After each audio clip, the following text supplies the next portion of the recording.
পুণ্যের পথে ভক্তির রথে আসছে জগন্নাথ দেব, বলদেব ও সুভদ্রা মহারানীর মহা শোভাযাত্রা।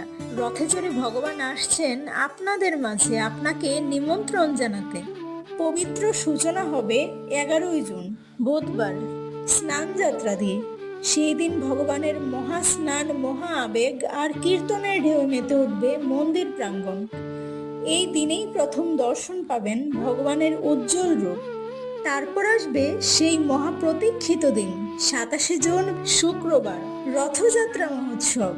সেই পবিত্র মুহূর্ত যখন হাজারো ভক্তের টানে চলবেন জগন্নাথ দেব রথে চড়ে শহরের রাজপথে, হৃদয়ের প্রতিটি গলিতে। চলো রথে চলো। আর শেষ মিলনের দিন 4 জুলাই শুক্রবার উল্টো রথযাত্রা মহোৎসব। জগন্নাথ দেব ফিরে যাবেন তার নীলাচলে, ফিরে যাবেন রেখে দিয়ে ভক্তদের হৃদয় ভরা আশীর্বাদ। আর থাকছে 7 দিন ব্যাপী শ্রী শ্রী গন্ডিচা মন্দির পাথরিয়াপাড়াতে দুপুরে ও শ্রী শ্রী রাধাকৃষ্ণ গৌরনিতাই মন্দির ঠাকুরপাড়াতে সন্ধ্যাকালীন অনুষ্ঠানের আয়োজন। আরও রয়েছে সকল ভক্তদের জন্য মহাপ্রসাদের সুব্যবস্থা।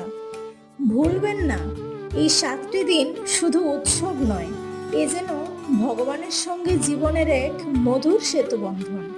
আসুন কীর্তনে, প্রসাদে ও স্নেহে ভরে তুলি কুমিল্লার আকাশ। আয়োজনে ইসকন শ্রী শ্রী জগন্নাথ দেবের মন্দির কুমিল্লা। আপনাকেও আপনার পরিবারকে জানাই আন্তরিক নিমন্ত্রণ। জয় জগন্নাথ, জয় বলদেব, জয় সুভদ্রা মহারানী। হরে কৃষ্ণ।